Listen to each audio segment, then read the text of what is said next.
राधे राधे। जय जय श्री राधे। श्री हरिवंश राधा वल्लभ लाल की जय हो। सभी संतों हरिभक्तों की जय हो। हमारे ठाकुर जी महाराज की जय हो। युगल जोड़ी सरकार की जय हो। श्री हरिवंश महाप्रभु की जय हो। भगवान श्री कृष्ण की जय हो। जय श्री राधे। बहुत बहुत स्वागत है आपका हमारे चैनल में। कल हम ब्रह्म वैवर्त पुराण की कथा का श्रवण कर रहे हैं। हमने 2 अध्याय कल तक श्रवण कर लिए थे। आज हम आइए तीसरे अध्याय का श्रवण करते हैं, जिसका शीर्षक है भगवान श्री कृष्ण से सृष्टि का आरंभ, नारायण महादेव, ब्रह्मा, धर्म, सरस्वती, महालक्ष्मी और प्रकृति यानी दुर्गा जी का प्रादुर्भाव और इन सब के द्वारा पृथक पृथक श्री कृष्ण का स्तवन। जय हो। जय श्री राधे। बहुत बहुत ही दिव्य ये पुराण है। इसका आप श्रवण जरूर कीजिए और ज़्यादा से ज़्यादा लोगों तक इसे शेयर भी कीजिए। जय श्री राधे। सौती जी कहते हैं, भगवान ने देखा कि संपूर्ण विश्व शून्य में है, कहीं कोई जीव जंतु नहीं है, जल का भी कहीं पता नहीं है। सारा आकाश वायु से रहित और अंधकार से आवृत ही घोर प्रतीत होता है। वृक्ष, पर्वत और समुद्र आदि से शून्य होने के कारण विकृताकार जान पड़ता है। मूर्ति, धातु, शस्य और तृण का सर्वथा अभाव हो गया है। ब्राह्मण जगत को इस शून्य अवस्था में देख मन ही मन सब बातों की आलोचना करके दूसरी किसी सहायक से रहित एकमात्र स्वेच्छा में प्रभु ने स्वेच्छा से ही सृष्टि रचना आरंभ करी। सबसे पहले उन्होंने उन परम पुरुष श्री कृष्ण के दक्षिण पार्श्व से जगत के कारण रूप 3 मूर्तिमान गुण प्रकट हुए। उन गुणों से महत्त्व, अहंकार, 5 तन्मात्राएं तथा रूप, रस, गंध, स्पर्श और शब्द, ये 5 विषय क्रम से प्रकट हुए। तदनंतर श्री कृष्ण से साक्षात भगवान नारायण का प्रादुर्भाव हुआ। जय हो। भगवान नारायण की जय हो। जिनकी अंग कांति श्याम थी, वे नित्य तरुण, पीतांबरधारी तथा वनमाला से विभूषित थे। उनकी 4 भुजाएं थीं। उन्होंने अपने चारों हाथों में क्रमशः शंख, चक्र, गदा और पद्म धारण कर रखे थे। उनके मुखारविंद पर मुस्कान की छटा छा रही थी। वे रत्न में आभूषणों से विभूषित थे। शंख धनुष धारण किए हुए थे। कौस्तुभ मणि उनके वक्षस्थल की शोभा बढ़ाती थी। श्री वत्स भूषित वक्ष में साक्षात लक्ष्मी का निवास था। वे श्रीनिधि अपूर्व शोभा को प्रकट कर रहे थे। शरत काल की पूर्णिमा के चंद्रमा के प्रभाव से सेवित मुख चंद्र के कारण वे बड़े मनोहर जान पड़ते थे। कामदेव की कांति से युक्त रूप लावण्य उनका सौंदर्य बढ़ा रहा था। वे श्री कृष्ण के सामने खड़े हो दोनों हाथ जोड़कर उनकी स्तुति करने लगे। जय हो। नारायण बोले, जो वर यानी श्रेष्ठ, वरेण्य यानी सत्पुरुषों द्वारा पूज्य, वरदायक, वर देने वाले और वर की प्राप्ति के कारण हैं, जो कारणों के भी कारण, कर्म स्वरूप और उस कर्म के भी कारण हैं, तप जिनका स्वरूप है, जो नित्य निरंतर तपस्या का फलदान करते हैं, तपस्वी जनों में सर्वोत्तम तपस्वी हैं, नूतन जलधर के समान श्याम स्वात्मराम हैं और मनोहर हैं। उन भगवान श्री कृष्ण की मैं वंदना करता हूँ, जो निष्काम और कामरूप हैं, कामना के नाशक तथा कामदेव की उत्पत्ति के कारण हैं, जो स्वरूप सर्व बीज स्वरूप सर्वोत्तम एवं सर्वेश्वर हैं। वेद जिनका स्वरूप हैं, जो वेदों के बीज, वेदोक्त फल के दाता और फल रूप हैं, वेदों के ज्ञाता, उसके विधान को जानने वाले तथा संपूर्ण देवताओं के शिरोमणि हैं। उन भगवान श्री कृष्ण को मैं प्रणाम करता हूँ। ऐसा कहकर वे नारायण देव भक्ति भाव से युक्त हो उनकी आज्ञा से उन परमात्मा के सामने रमणीय रत्न में सिंहासन पर विराज गए। जो पुरुष प्रतिदिन एकाग्रचित्त हो तीनों संध्याओं के समय नारायण द्वारा किए गए इस स्तोत्र को सुनता और पढ़ता है वह निष्पाप हो जाता है। उसे यदि पुत्र की इच्छा हो तो पुत्र मिलता है और भार्या की इच्छा हो तो प्यारी भार्या प्राप्त होती हैं। जय हो। बहुत कृपा है ठाकुर जी की हम पे। जय हो। जो अपने राज्य से भ्रष्ट हो गया है वह इस स्तोत्र के पाठ से पुनः राज्य प्राप्त कर लेता है तथा धन से वंचित हुए पुरुष को धन की प्राप्ति हो जाती है। कारागार के भीतर विपत्ति में पड़ा हुआ मनुष्य यदि इस स्तोत्र का पाठ करे तो निश्चय ही संकट से मुक्त हो जाता है। 1 वर्ष तक इसका संयम पूर्वक श्रवण करने से रोगी अपने रोग से छुटकारा पा जाता है। सौती जी कहते हैं, शौनक जी, तत्पश्चात परमात्मा श्री कृष्ण के वाम पार्श्व से भगवान शिव प्रकट हुए। उनकी अंग कांति शुद्ध स्फटिक मणि के समान निर्मल और उज्जवल थी। उनके 5 मुख थे और दिशाएं ही उनके लिए वस्त्र थीं। उन्होंने मस्तक पर तपाए हुए स्वर्ण के समान पीले रंग की जटाओं का भार धारण कर रखा था। उनका मुख मंद मंद मुस्कान से प्रसन्न दिखाई देता था। उनके प्रत्येक मस्तक में 3 नेत्र थे। उनके सिर पर चंद्रकार मुकुट शोभा पाता था। परमेश्वर शिव ने हाथों में त्रिशूल, पट्टिश और जपमाला ले रखी थी। वे सिद्ध तो हैं ही, संपूर्ण सिद्धों के ईश्वर भी हैं, योगियों के गुरु के भी गुरु हैं, मृत्यु के भी मृत्यु हैं, मृत्यु के ईश्वर हैं, मृत्यु स्वरूप हैं और मृत्यु पर विजय होने वाले मृत्युंजय हैं। वे ज्ञानानंद रूप महाज्ञानी, महान ज्ञाता तथा सबसे सर्वश्रेष्ठ हैं। पूर्ण चंद्रमा की प्रभास से धुले हुए से गौरववर्ण शिव का दर्शन सुखपूर्वक होता है। उनकी आकृति मन को मोह लेती है। जय हो। ब्रह्मा तेज से भगवान शिव वैष्णवों के शिरोमणि हैं। प्रकट होने के पश्चात श्री कृष्ण के सामने खड़े हो भगवान शिव ने हाथ जोड़कर उनका स्तवन किया। उस समय उनके संपूर्ण अंगों में रोमांच हो आया था, नेत्रों में अश्रु झर रहे थे और उनकी वाणी अत्यंत गदगद हो रही थी। बोलो भगवान शिव शंकर भोलेनाथ की जय हो। महादेव जी बोले, जो जय के मूर्तिमान रूप, जय देने वाले, जय देने में समर्थ, जय की प्राप्ति के कारण तथा विजय दाताओं में सर्वश्रेष्ठ हैं, उन अपराजित देवता भगवान श्री कृष्ण की मैं वंदना करता हूँ। संपूर्ण विश्व जिनका रूप है, जो विश्व के ईश्वरों के भी ईश्वर हैं, विश्वेश्वर, विश्व कारण, विश्वाधार, विश्व के विश्वास भाजन तथा विश्व के कारणों के कारण हैं, उन भगवान श्री कृष्ण की मैं वंदना करता हूँ। जो जगत की रक्षा के कारण, जगत के संहारक तथा जगत की सृष्टि करने वाले परमेश्वर हैं। फल के बीज, फल के आधार, फल रूप और फलदाता हैं, उन भगवान श्री कृष्ण को मैं प्रणाम करता हूँ।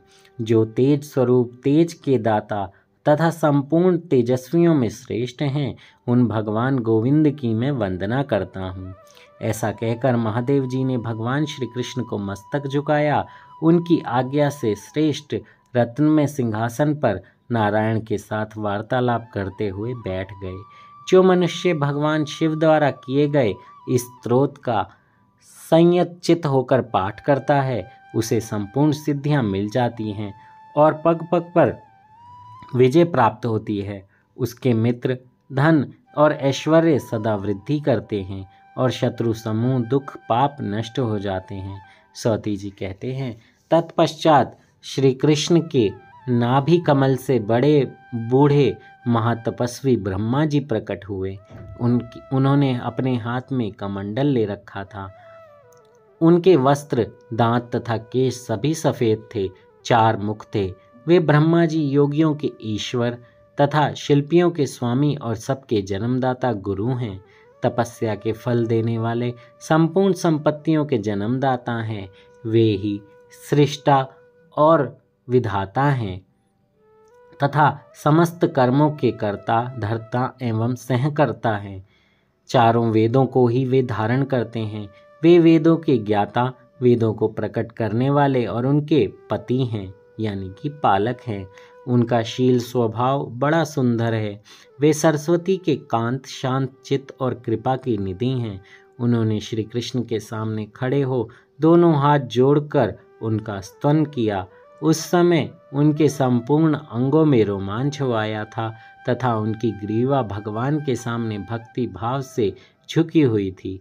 ब्रह्मा जी बोले, जो 3 गुणों से अतीत और एकमात्र अविनाशी परमेश्वर हैं, जिनमें कभी कोई विकार नहीं होता, जो अव्यक्त और व्यक्त रूप हैं तथा गोप वेश धारण करते हैं, उन गोविंद श्री कृष्ण की मैं वंदना करता हूँ। जिनकी नित्य किशोर अवस्था है, जो सदा शांत रहते हैं, जिनका सौंदर्य करोड़ों कामदेव से भी अधिक है तथा जो नूतन जलधर के समान श्याम वर्ण हैं, उन परम मनोहर गोपी वल्लभ को मैं प्रणाम करता हूँ। जो वृंदावन के भीतर रास मंडल में विराजमान होते हैं, रास लीला में जिनका निवास है तथा जो रास जनित उल्लास के लिए सदा उत्सुक रहते हैं, उन रासेश्वरों को मैं नमस्कार करता हूँ। जय हो। बोलिए ब्रह्मा जी की जय हो, ब्रह्मा जी की जय हो। ऐसा कहकर ब्रह्मा जी ने भगवान श्री कृष्ण के चरणों में प्रणाम किया। उनकी आज्ञा से नारायण तथा महादेव जी के साथ संभाषण करते हुए श्रेष्ठ रत्न में सिंहासन पर बैठे। जो प्रातःकाल उठकर ब्रह्मा जी के द्वारा किए गए इस स्तोत्र का पाठ करता है, उसके सारे पाप नष्ट हो जाते हैं। बुरे सपने अच्छे सपनों में बदल जाते हैं। भगवान गोविंद में भक्ति होती है, जो पुत्रों और पौत्रों की वृद्धि करने वाली है। इस स्तोत्र का पाठ करने से अपयश नष्ट होता है और चिरकाल तक सुयश बढ़ता रहता है। सौती जी कहते हैं, तत्पश्चात परमात्मा श्री कृष्ण के वक्षस्थल से कोई एक पुरुष प्रकट हुआ, जिसके मुख पर मंद मुस्कान की छटा छा रही थी। उसकी अंग कांति श्वेत वर्ण की थी। उसने अपने मस्तक पर जटा धारण करी हुई थी। वह सबका साक्षी, सर्वत्र और सबके समस्त कर्मों का दृष्टा था। उसका सर्वत्र संभाव था। उसके हृदय में सबके प्रति दया भरी हुई थी। वह हिंसा और क्रोध से सर्वथा अछूता था। उसे धर्म का ज्ञान था। वह धर्म स्वरूप, धर्मिष्ठ और धर्म प्रदान करने वाला था। वही धर्मात्माओं में धर्म नाम से विख्यात है। परमात्मा श्री कृष्ण की कला से उसका प्रादुर्भाव हुआ है। श्री कृष्ण के सामने खड़े हुए उस पुरुष ने पृथ्वी पर दंड की भांति पढ़कर प्रणाम किया और संपूर्ण कामनाओं के दाता उन सर्वेश्वर परमात्मा का स्तवन आरंभ किया। धर्मराज जी बोले, जो सबको अपनी ओर आकृष्ट करने वाले सच्चिदानंद स्वरूप हैं, इसलिए कृष्ण कहलाते हैं। सर्वव्यापी होने के कारण जिनकी विष्णु संज्ञा है, सबके भीतर निवास करने से जिनका नाम वासुदेव है, जो परमात्मा एवं ईश्वर हैं, गोविंद, परमानंद, एक, अक्षर, अच्युत, गोपेश्वर, गोपीश्वर, गोप, गौरक्षक, विभु, गौओं के स्वामी, गोष्ठ निवासी, गोवत्स पुच्छधारी, गोपों और गोपियों के मध्य विराजमान, प्रधान, पुरुषोत्तम, नव, धन, श्याम, रास, वास और मनोहर आदि नाम धारण करते हैं, उन भगवान श्री कृष्ण की मैं वंदना करता हूँ। ऐसा कहकर धर्मराज जी उठकर खड़े हुए। फिर वे भगवान की आज्ञा से ब्रह्मा, विष्णु और महादेव जी के साथ वार्तालाप करके उस श्रेष्ठ रथ में सिंहासन पर बैठे। और जो मनुष्य प्रातःकाल उठकर धर्म के मुख से निकले हुए इन 24 नामों का पाठ करता है, वह सर्वथा सुखी तथा सर्वत्र विजयी होता है। मृत्यु के समय उसके मुख से निश्चय ही हरि नाम का उच्चारण होता है। जय हो। बोलिए हमारे श्री कृष्ण भगवान की जय हो, धर्मराज जी की जय हो। वह अंत में श्री हरि के परम धाम में ही जाता है तथा उसे श्री हरि की अविचल दास से भक्ति प्राप्त होती है। उसके द्वारा सदा धर्म विषयक ही चेष्टा होती है। अधर्म में उसका मन कभी नहीं लगता। धर्म अर्थ काम और मोक्ष रूपी फल सदा के लिए उसके हाथ में आ जाता है। उसे देखते ही देखते सारे पाप, संपूर्ण भय तथा समस्त दुख उसी तरह भय से भाग जाते हैं जैसे गरुड़ रूप पर दृष्टि पड़ते ही सर्प पलायन कर जाते हैं। सौती जी कहते हैं, तत्पश्चात धर्म के वाम पाश्चर्य से एक रूपवती कन्या प्रकट हुई जो साक्षात दूसरी लक्ष्मी के समान सुंदरी थी। वह मूर्ति नाम से विख्यात हुई। तदनंतर परमात्मा श्री कृष्ण के मुख से एक शुक्ल वर्ण वाली देवी प्रकट हुई जो वीणा और पुस्तक धारण करने वाली थी। वह करोड़ों पूर्ण चंद्रमाओं की शोभा से संपन्न थी। उसके नेत्र शरत काल के प्रफुल्ल कमलों का सौंदर्य धारण करते थे। उसने अग्नि में शुद्ध किए गए उज्ज्वल वस्त्र धारण कर रखे थे। वह रत्न में आभूषणों से विभूषित थी। उसके मुख पर मंद मंद मुस्कुराहट छा रही थी। दंत पंक्ति बड़ी सुंदर दिखाई देती थी। अवस्था 16 वर्ष की थी। वह सुंदरियों में भी श्रेष्ठ सुंदरी थी। श्रुतियों शास्त्रों और विद्वानों की परम जननी थी। वह वाणी की अधिष्ठात्री, कवियों की इष्ट देवी, शुद्ध सत्व स्वरूपा और शांति रूपणी सरस्वती थी। जय हो। गोविंद के सामने खड़े होकर पहले तो उन्होंने वीणा वादन के साथ उनके नाम और गुणों का सुंदर कीर्तन किया। फिर वह नृत्य करने लगी। श्री हरि ने प्रत्येक कल्प के युग युग में जो जो लीलाएं की उन सब का गान करते हुए सरस्वती जी ने हाथ जोड़कर उनकी स्तुति की। बोलिए सरस्वती देवी की जय हो। सरस्वती बोली, जो रास मंडल के मध्य भाग में विराजमान हैं, रासोल्लास के लिए सदा उत्सुक रहने वाले हैं, रत्न सिंहासन पर आसीन हैं, रत्न में आभूषणों से विभूषित हैं, रासेश्वर एवं श्रेष्ठ रास करता है, रासेश्वर राधा के प्राण वल्लभ हैं, रास के अधिष्ट देवता हैं तथा रास लीला द्वारा मनोविनोद करने वाले हैं। उन भगवान गोविंद की मैं वंदना करती हूँ जो रास लीला जनित श्रम से थक गए हैं, प्रत्येक रास में विहार करने वाले हैं तथा रास के लिए उत्कंठित हुए गोपियों के प्राण वल्लभ हैं। उन शांत मनोहर श्री कृष्ण को मैं प्रणाम करती हूँ। यूँ कहकर प्रसन्न मुख वाली सती सरस्वती ने भगवान को प्रणाम किया और सफल मनोरथ हो उनकी आज्ञा से वे श्रेष्ठ रत्न में सिंहासन पर बैठी। जो प्रातःकाल उठकर वीणा द्वारा किए गए इस स्तोत्र का पाठ करता है वह सदा बुद्धिमान, धनवान, विद्वान और पुत्रवान होता है। सौती जी कहते हैं, तत्पश्चात परमात्मा श्री कृष्ण के मन से एक गौर वर्ण देवी प्रकट हुई जो रत्न में अलंकारों से अलंकृत थीं। उनके श्रीअंगों पर पीतांबर की साड़ी शोभा पा रही थी। मुख पर मंद हास्य की छटा छा रही थी। वे नव यौवना देवी संपूर्ण ऐश्वर्यों की अधिष्ठात्री थीं। वे ही फल रूप से संपूर्ण संपत्तियां प्रदान करती थीं। स्वर्गलोक में उन्हीं को स्वर्ग लक्ष्मी कहते हैं तथा राजाओं के यहाँ वे ही राजलक्ष्मी कहलाती हैं। श्री हरि के सामने खड़े होकर उन साध्वी लक्ष्मी ने हाथ जोड़कर उन्हें प्रणाम किया। उनकी ग्रीवा भक्ति भाव से झुक गई और उन्होंने उन परमात्मा भगवान श्री कृष्ण का स्तुति किया।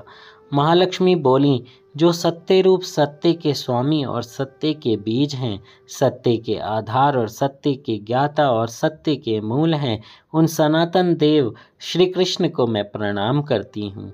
यूँ कह श्री हरि को मस्तक नवाकर तपाए हुए स्वर्ण की कांति वाली लक्ष्मी देवी दसों दिशाओं को प्रकाशित करती हुई सुखासन पर बैठ गईं। तदनंतर परमात्मा श्री कृष्ण की बुद्धि से सबकी अधिष्ठात्री देवी ईश्वरी मूल प्रकृति का प्रादुर्भाव हुआ। सुतप्त कांचन की कांति वाली वे देवी अपनी प्रभास से करोड़ों सूर्यों का तिरस्कार कर रही थीं। उनका मुख मंद मंद मुस्कुराहट से प्रसन्न दिखाई देता था। नेत्र शरतकाल के प्रफुल्ल कमलों की शोभाओं को मानो छीन लेते थे। उनके श्रीअंगों पर लाल रंग की साड़ी शोभा पाती थी। वे रत्नमय आभूषणों से विभूषित थीं। निद्रा, तृष्णा, क्षुधा, पिपासा, दया, श्रद्धा और क्षमा आदि जो देवियां हैं, उन सब की और तथा समस्त शक्तियों की वे ईश्वरीय और अधिष्ठात्री देवी हैं। उनकी 100 भुजाएं हैं। वे दर्शन मात्र से भय उत्पन्न करती हैं। उन्हीं को दुर्गतिनाशिनी दुर्गा कहा गया है। वे परमात्मा श्री कृष्ण की शक्ति रूपा और तीनों लोकों की पराजननी हैं। त्रिशूल, शक्ति, धनुष, खड़ग, बाण, शंख, चक्र, गदा, पद्म, अक्षमाला, कमंडलू, ब्रज, अंकुश, पाश, भुशुंडी, दंड, तोमर, नारायण अस्त्र, ब्रह्मास्त्र, रौद्रास्त्र, पाशुपतास्त्र, पार्जन्यास्त्र, वारुणास्त्र, अग्नेयास्त्र और गंधर्वास्त्र, इन सब को हाथों में धारण किए श्री कृष्ण के सामने खड़ी हों। प्रकृति देवी ने प्रसन्नता पूर्वक उनका स्तवन किया। प्रकृति बोली, प्रभु, मैं प्रकृति ईश्वरी, सर्वेश्वरी, सर्वरूपिणी और सर्वशक्ति स्वरूपा कहलाती हूँ। मेरी शक्ति से ही यह जगत शक्तिमान है। तथापि मैं स्वतंत्र नहीं हूँ, क्योंकि आपने मेरी सृष्टि की है। अतः आप ही तीनों लोकों के पति, गति, पालक, सृष्टा, संहारक और पुनः सृष्टि करने वाले हैं। परमानंद ही आपका स्वरूप है। मैं सानंद आपकी वंदना करती हूँ। प्रभु, आप चाहें तो पलक मारते मारते ब्रह्मा का भी पतन हो सकता है, जो भ्रूभंग की लाली मात्र से करोड़ों विष्णुओं की सृष्टि कर सकता है। ऐसे आपके अनुपम प्रभाव का वर्णन करने में कौन समर्थ है। आप तीनों लोकों के चराचर प्राणियों, ब्रह्मा आदि देवताओं तथा मुझ जैसी कितनी ही देवियों की खेल खेल में सृष्टि कर सकते हैं। आप परिपूर्णतम परमात्मा हैं, भली भांति स्तुति के योग्य हैं। विभो, मैं आपकी सानंद वंदना करती हूँ। असंख्य विश्व का आश्रयभूत महान विराट पुरुष, जिनकी कला का अंश मात्र है, उन परमात्मा भगवान श्री कृष्ण को मैं आनंद पूर्वक प्रणाम करती हूँ। ब्रह्मा, विष्णु और शिव आदि देवता और संपूर्ण वेद, मैं और मेरी सरस्वती, ये सब जिनकी स्तुति करने में असमर्थ हैं, जो प्रकृति से परे हैं, उन आप परमेश्वर को मैं नमस्कार करती हूँ। वेद तथा श्रेष्ठ विद्वान लक्षण बताते हुए आपकी स्तुति करने में समर्थ नहीं है। भला जो निर्लक्ष्य हैं, उनकी स्तुति कौन कर सकता है। ऐसे आप निरीह परमात्मा को मैं प्रणाम करती हूँ। ऐसा कहकर दुर्गा देवी श्री कृष्ण को प्रणाम करके उनकी आज्ञा से श्रेष्ठ रत्न में सिंहासन पर बैठ गईं। जो पूजा काल में दुर्गा द्वारा किए गए परमात्मा श्री कृष्ण के स्तोत्र का पाठ करता है, वह सर्वत्र विजयी और सुखी होता है। दुर्गा देवी उसका घर छोड़कर कभी नहीं जाती। वह भवसागर में रहकर भी अपने सुयश से प्रकाशित होता रहता है और अंत में श्री हरि के परम धाम को जाता है। जय श्री राधे। श्री हरिवंश। तो देखिए, इस सृष्टि के पालनकर्ता, उत्पत्तिकर्ता कौन है? सिर्फ और सिर्फ एक श्री कृष्ण। कोई आपसे तर्क वितर्क भी करे कि कैसे बनी सृष्टि, किसने बनाई, क्यों बनाई, तो आप ये उदाहरण, ये प्रसंग आप उनको सुना सकते हैं, जो हमारे संतों ने ही संतों को सुनाए हैं और उन संतों के द्वारा हमें सुनने को मिल रहे हैं। इस सृष्टि की उत्पत्ति कैसे हुई, ये सारा वर्णन इस प्रसंग में आया है। और उत्पत्तिकर्ता कौन है? भगवान श्री कृष्ण। श्री कृष्ण, श्री कृष्ण। बोलिए भगवान श्री कृष्ण की जय हो। उनके चरणों में हमारा दंडवत प्रणाम। आप उनका नाम जप करते रहिए, राधा राधा, कृष्ण कृष्ण गाते रहिए, आनंद में रहिए, प्रभु के पास रहिए, प्रभु के साथ रहिए, प्रभु को पूजते रहिए, अपने गुरुदेव के बताए हुए मार्ग पर चलते रहिए नाम जप करते रहिए और प्रभु आपको बहुत खुश रखेंगे, बहुत प्रसन्न रखेंगे। जय श्री राधे। श्री हरिवंश राधा वल्लभ लाल की जय हो। सभी संतों हरिभक्तों की जय हो। इस प्रसंग को कहने में अगर मुझसे कोई त्रुटि हुई हो तो क्षमा कीजिएगा। जय श्री राधे।